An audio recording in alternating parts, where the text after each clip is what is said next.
So, to start this adventure, we went through what looked like a cornfield, but with no corn. It was very hard to get through. Then we crossed our first pond. I slipped a lot on the rocks. And then we had to cross this knee-deep river.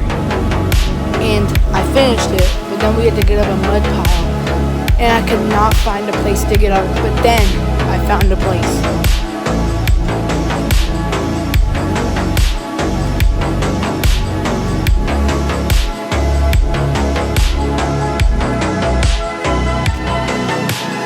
Then I found this bushy area, which was cool.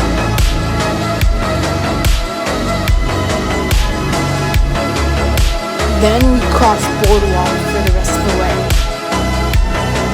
Then I saw a wild rooster in this mysterious tower.